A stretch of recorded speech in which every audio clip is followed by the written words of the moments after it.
Olá pessoal, tudo bem? Professor Robson Ferri, para darmos continuidade ao nosso programa de Direito Processual Penal, ainda sobre o tema inquérito policial. Se eventualmente você ainda não é meu aluno lá no Instagram, @prof.robsonferri. Digo aluno porque lá eu tenho bastante informação para te auxiliar nesse caminho, nessa caminhada até a sua aprovação na carreira policial, tá bom? Falamos agora, dentro do tema inquérito policial, de notícia do crime, tá? Notícia do crime, gente, no sentido de informação do crime, de conhecimento do crime. Quando eu coloquei ali em latim na frente, aqui, ó, notitia criminis, em latim, significa dados do crime. Os dados do crime ou a notícia do crime, como chega até a autoridade policial? Como a autoridade policial toma conhecimento da informação ou dos dados acerca do cometimento de um crime? É isso que eu estou falando, tá bom? Então aqui, ó, notícia do crime ou notitia criminis, trata-se de uma notícia, informação do fato criminoso. E aí nós temos uma divisão, e essa divisão é importante para que não haja erro em questão objetiva. Vamos separar bem essa divisão em relação à notícia do crime. Nós temos de um lado, num grupo A, podemos chamar assim, a notícia do crime espontânea. E olha que interessante, a notícia do crime espontânea, ela pode ser chamada de notícia de cognição imediata. Cognição como um sinônimo de conhecimento. Notícia do crime espontânea ou de conhecimento imediato.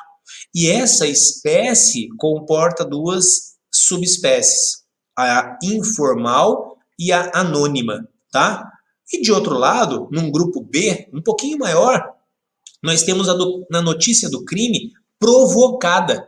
Vejam, sempre nós temos que ter em mente que a notícia do crime, nesse momento, é em relação à comunicação do fato criminoso à autoridade policial. Então, na letra A, lá, é uma notícia do crime espontânea, de conhecimento imediato, ela pode ser informal ou ela pode ser anônima. E na letra B, no grupo B, a notícia do crime ela pode ser provocada ou de cognição, aqui, ó, mediata. Aqui é imediata, tá? E aqui é mediata. Um pouquinho diferido.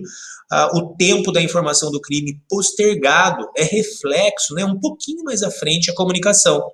E como pode ser feita? Pode ser feito por meio de uma requisição do Ministério Público, um requerimento da vítima, pode ser feito por meio de uma delação, pode ser feito por meio de uma representação da vítima e pode ser feito também por meio de uma requisição do ministro da Justiça, tá? Ah, professor, o senhor colocou requerimento da vítima e representação da vítima. São coisas diferentes, tá bom? São coisas diferentes. E é essa classificação que nós precisamos trabalhar nesse encontro, tá bom? Então vamos fazer de maneira bastante tranquila e didática. Vamos falar primeiro sobre o grupo A, que é a notícia do crime espontânea, ou notícia de cognição imediata, tá? Que é informal e é anônima. Primeira, vamos falar sobre a informal, tá? Acompanhe comigo o texto aqui, a gente já vai conversar, inclusive, com exemplo, tá? O que é a notícia do crime espontânea ou de cognição imediata informal? Vejam, aqui nós temos o conhecimento direto do fato criminoso pela autoridade policial. Ou mesmo por meio de uma comunicação informal. Um delegado de polícia andando pela rua e se depara com um fato criminoso. Ele se deparou, é uma notícia do crime espontânea, de cognição, de conhecimento imediato.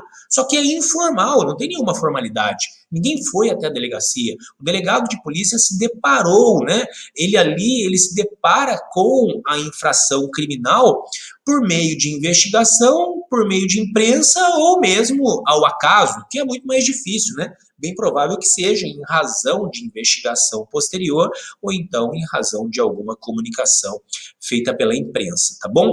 Vejam, aqui nós temos a notícia do crime espontânea na espécie informal. De outra forma, nós temos a notícia do crime anônima. Essa é a mais conhecida, talvez, por todos nós, Aqui só uma observação, né? Cuidado com nomenclatura no que diz respeito à prova.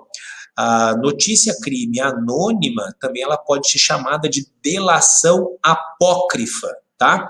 Ou notícia criminis inqualificada. Esses termos costumam cair em prova objetiva, tá? Nós conhecemos vulgarmente como denúncia anônima. Ah, foi feita uma denúncia anônima. Tá bom. Pode cair assim no concurso? Pode, mas óbvio, né? Estamos buscando conhecedores técnicos, né? Pessoas que têm maiores conhecimentos em relação ao assunto, né? Então, óbvio que o examinador do concurso, ele vai preferir colocar delação apócrifa do que denúncia anônima, tá? Apesar de serem termos sinônimos, tá? Pode ser notícia criminis inqualificada, delação apócrifa ou mesmo denúncia anônima, tá bom? Interessante aqui, fazemos uma observação em relação à delação apócrifa, ou denúncia anônima, ou notícia criminis inqualificada, tá? A denúncia anônima não legitima a instauração de inquérito policial. Gente, nós veremos outras formas de pedido de instauração de inquérito policial, por meio de representação do ofendido, requerimento da vítima, requisição do ministro da Justiça, auto de prisão em flagrante, veremos todas essas, tá? Todas essas. Nesse ponto aqui, estamos falando da notícia do crime espontâneo, de cognição imediata, dividimos ela em informal e anônima. A denúncia anônima, ou a delação apócrifa, ou notícia criminis inqualificada, é aquela que você não sabe, você tem a informação, mas não sabe o autor, por isso anônima, tá? Aí a pergunta que pode vir na hora da prova, né, e é recorrente, por isso eu a faço, né? A denúncia anônima ou a delação apócrifa legitima a instauração de inquérito policial? Olha o que diz a observação aqui, ó. A denúncia anônima não legitima a instauração de inquérito. Mas é claro, né, que viabiliza uma investigação acerca do noticiado. Claro, o delegado de polícia teve uma informação. Se ele consegue justa causa, mais elementos mínimos para a investigação, excelente. Agora, se ele tem uma denúncia anônima ou uma delação apócrifa, óbvio que ele não vai de imediato já instaurar inquérito policial para começar a investigar, né? Seria muito cômodo para que organização criminosa ou alguém querendo atrapalhar a função muito importante da polícia investigativa, né, da polícia civil, nós teríamos aí inúmeros e inúmeros trotes viabilizando o inquérito policial. Então, a delação apócrifa, notícia criminis inqualificada ou a denúncia anônima, vulgarmente conhecida, não legitima a instauração de inquérito policial, mas, claro, viabiliza uma investigação.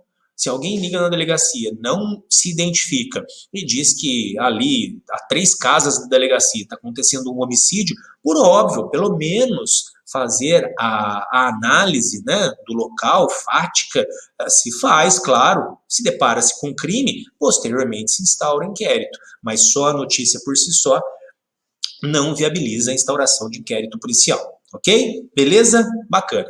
Só essa do grupo A. Agora, a do grupo B, que é a notícia do crime provocada ou de cognição mediata, tá? Ó, cognição agora não é mais imediata, é mediata, é diferida, é reflexa, é postergada, é um pouquinho à frente, tá bom?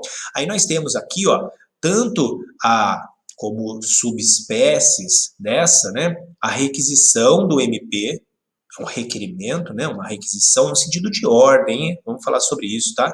Do MP, requerimento da vítima, a delação, temos a representação da vítima e a requisição do ministro da Justiça, tá bom? Vamos falar agora de maneira isolada, independente, né, de cada uma delas, como fizemos anteriormente.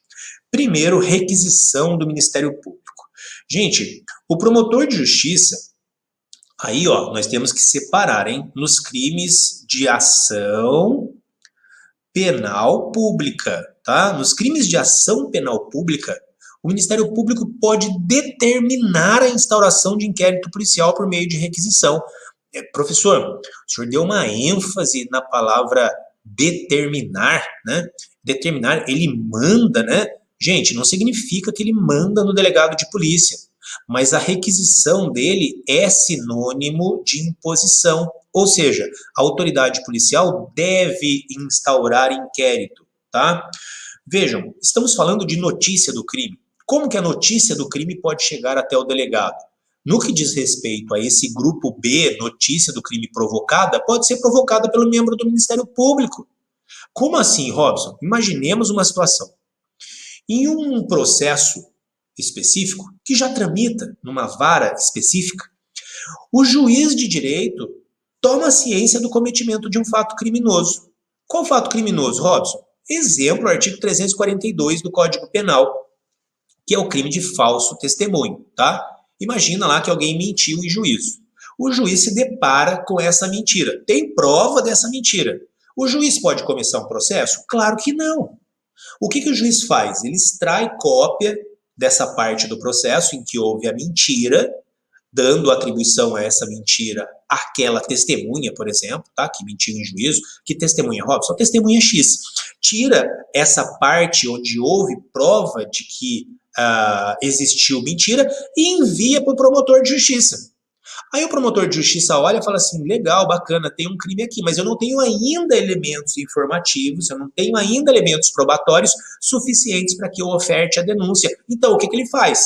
Ele faz uma requisição para o delegado de polícia, para que o delegado de polícia instaure um inquérito, proceda à investigação e depois de formado todo esse acervo de elementos informativos probantes, encaminhe todo o inquérito ou a investigação preliminar para o promotor de justiça. Então, o promotor de justiça vai fazer aquela avaliação que falamos há pouco tempo atrás, né? Se ele tem elementos informativos probantes suficientes, ele oferta a denúncia.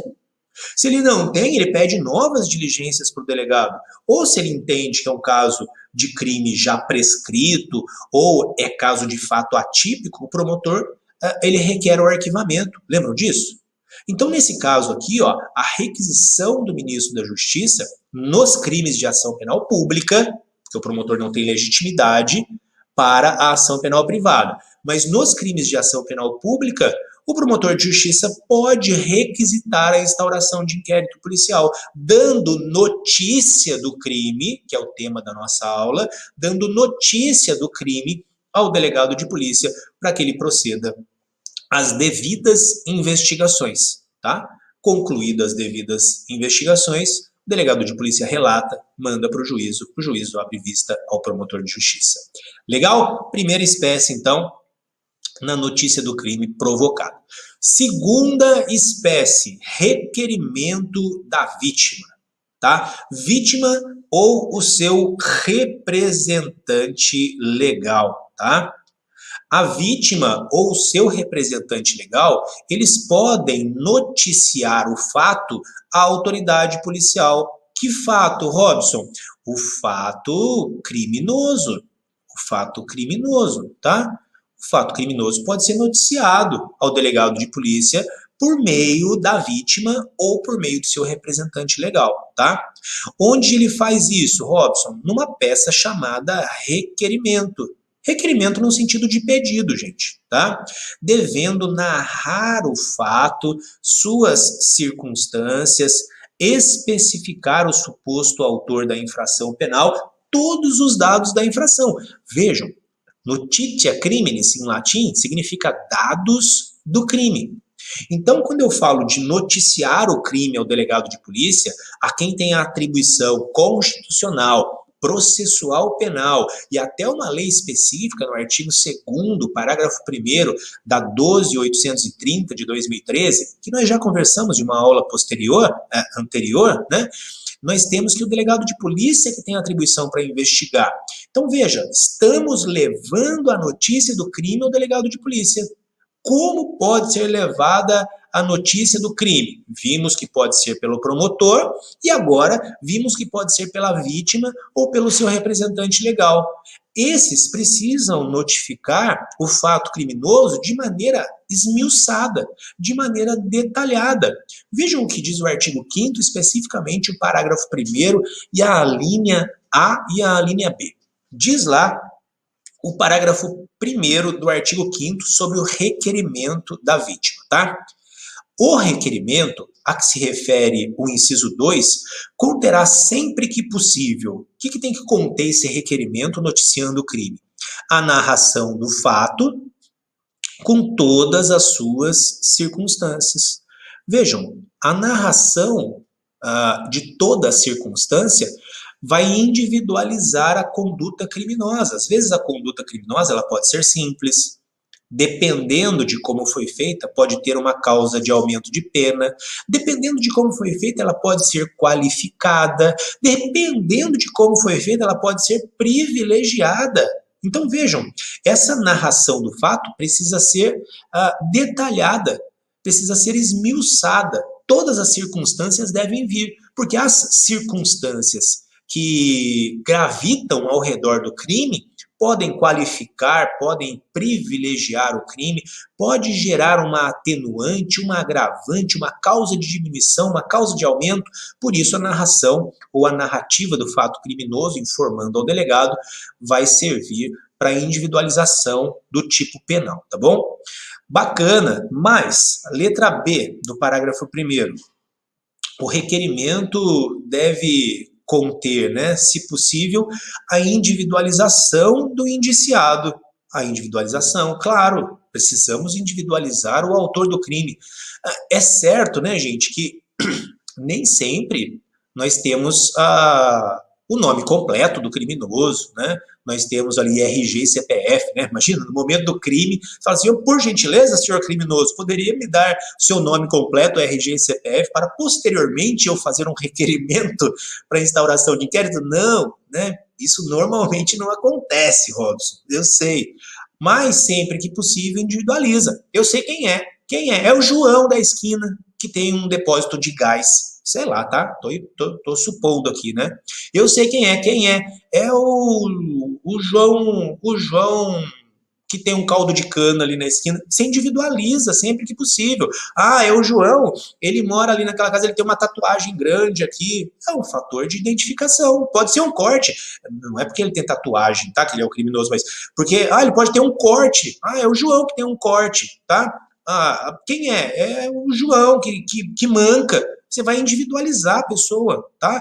Por isso, a individualização do indiciado e ou seus sinais característicos e as razões de convicção ou de presunção de ser ele o autor da infração ou os motivos que impossibilita de impossibilidade de fazer, tá bom? Bom, estamos falando de notícia do crime. Uma outra forma de notícia do crime ao delegado de polícia é por meio de um requerimento da vítima ou de seu representante legal, tá bom? Isso aqui, normalmente, tem vez nos crimes de ação penal privada. Crimes de ação penal privada. Crime de injúria, calúnia ou então de difamação. Na ordem do Código, 138 calúnia, 139 difamação e 140 a injúria. 141 ali até 145 são as disposições gerais importantes esses crimes, mas crimes que se processam mediante ação penal privada, como que se instaura o inquérito policial, né? Ou então termos circunstanciados, se for infração de menor potencial ofensivo, por meio de um requerimento da vítima ou de seu representante legal. Bacana? Muito bom. Como acontece agora uma terceira espécie de notícia do crime provocada ou de cognição agora, ó, mediata. Professor, por que você está arriscando tanto assim esse mediata? Porque mediata e imediata, né? Mediata ou imediata são palavras muito próximas. Pode ser que na sua prova eles deem uma subespécie da imediata e diga que é mediata. Ou então eles dão uma subespécie da mediata, dizendo que é uma notícia de cognição imediata, entendem? Eles podem trocar. Então, atenção em relação aos grupos, separem esses grupos, tá bom? Lembrando que o grupo A é de cognição imediata e nós temos a subespécie informal e anônima. Agora, no grupo B, que é de cognição mediata ou notícia do crime provocada, nós temos lá requisição do Ministério Público, nós temos lá requisição do Ministério Público, nós temos requerimento da vítima e também nós temos a terceira espécie, que é a delação, tá? Delação acontece nos crimes de ação penal pública incondicionada, onde qualquer do povo pode noticiar o fato criminoso à autoridade policial, dando aí então ensejo, dando então motivo à abertura do inquérito policial, tá bom? Especificamente essa informação aí, de qualquer do povo pode noticiar uma infração penal que processa-se mediante ação penal pública, vira e mexe é objeto de questão objetivo nas carreiras policiais, tá? Vira e mexe, tá bom? Uma observação aqui. Não tem cabimento nos crimes de ação penal privada e de ação penal pública condicionada à representação. Vejam, ó, as pessoas, qualquer do povo, pode fazer na notícia, por exemplo, de um crime de homicídio. Crime de homicídio processa-se mediante ação penal pública incondicionada. Por exemplo, num crime de latrocínio, num crime de roubo, num crime de furto, num crime que processa-se mediante ação penal pública incondicionada. Professor, por quê? Porque simples. O legislador condicionou determinados crimes a um pedido do ofendido. E se for um crime que se processa mediante ação penal pública condicionada à representação, vejam, o próprio nome já disse, esse crime é de ação penal pública, mas é condicionado à representação. A representação é a manifestação de vontade do ofendido em ver o agressor, o agente criminoso, processado. E só inicia-se o inquérito policial se o ofendido falar que quer processar o agressor. Se a vítima disser, olha, eu quero processar. Como ele diz isso, Robson? Ele diz por meio de uma representação. Tá bom? Então, não funciona a delação nos crimes de ação penal pública condicionada à representação, porque qualquer do povo não tem legitimidade para autorizar uma investigação sobre uma certa e determinada pessoa. Imaginemos, eu sofri uma lesão corporal leve, tá? Lesão corporal leve processa-se mediante ação penal pública condicionada à representação, nos termos do artigo 88 da Lei 9.099/95. Vejam, processa-se mediante ação penal pública condicionada à representação. Representação é a manifestação de vontade da vítima em ver o agressor sendo processado, tá bom? Agora, seria cabível qualquer do povo ir no meu lugar na delegacia e falar, ó, quero que instaure um processo porque eu quero que o agressor do Robson seja processado. Não, de jeito nenhum. Quem é que tem que manifestar a vontade em ver o agressor processado é a vítima, no caso eu. Eu é que teria que ir até a delegacia e falar, olha, eu quero fazer uma representação para instauração de inquérito policial porque eu quero processar o agressor, quem me causou uma lesão corporal leve. Tá bom? Ficou entendido? Também na ação penal privada não tem vez a delação. Por quê, Robson? Da mesma maneira, pelo mesmo fundamento. Só que muda o seguinte, no crime de ação penal privada, só haverá investigação e posterior processo se a vítima quiser.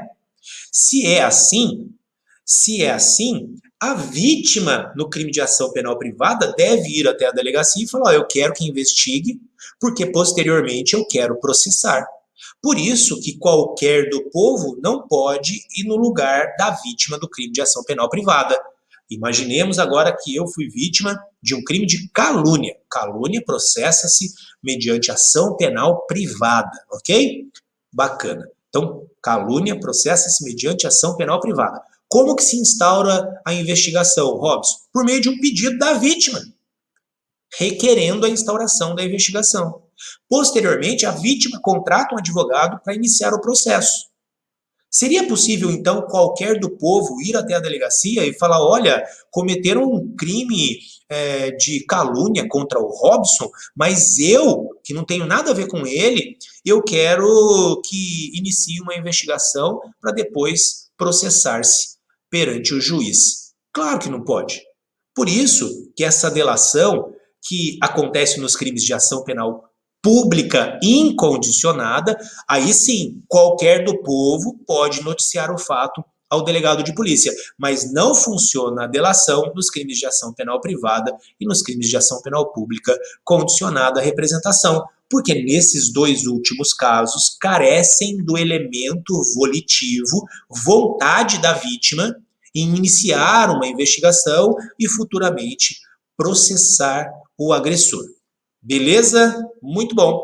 Vamos então passar para a representação da vítima. E olha que interessante, tá? A representação da vítima também é chamado de delatio criminis postulatória. Importante isso, que às vezes cai nas provas dessa maneira, tá bom? Isso acontece nos crimes de ação penal pública condicionada à representação, que solicita-se a instauração do inquérito por meio da representação, que nós acabamos de conversar aqui no exemplo anterior. Se eu fui vítima de um crime que se processa mediante ação penal pública condicionada à representação, eu preciso representar, eu preciso manifestar a minha vontade. Esse é o que nós chamamos de elemento volitivo ou condição de procedibilidade para a instauração de inquérito e posterior deflagração do processo. Certo? Bacana. Então deve haver a efetiva representação. Olha aqui, ó, manifestação de vontade ou condição de procedibilidade da vítima. Ok? Beleza? E por último aí, a requisição do ministro da Justiça. Existem alguns crimes, gente, que processam-se mediante ação penal pública condicionada à requisição do ministro da Justiça. São poucos crimes, tá? A exemplo, crimes contra a honra praticados contra o presidente da República. Ao invés de o presidente da República ir até a delegacia para noticiar um crime de ação penal privada contra ele, né? O que a lei fez? Transmudou a natureza desse crime e disse, olha, esse crime vai se processar mediante ação penal pública condicionada à requisição do ministro da Justiça. Então, praticado um crime contra a honra em desfavor do presidente da República, não é o presidente que vai bater na porta da delegacia e falar que quer noticiar o crime. É o ministro da Justiça que fará as vezes do ofendido, requisitando, então, a instauração, né, por meio dessa requisição, olha aqui, né, por meio dessa requisição, a instauração de um inquérito policial, de uma investigação preliminar para posterior processo. Certo, gente? Estudamos então aqui nesse bloco notícia do crime ou notícia crimes, informações, dados do crime, para que o delegado de polícia possa, a partir de então, investigar e posteriormente ser deflagrada a ação penal. Ok? Abraço e até o próximo bloco. Tchau, tchau.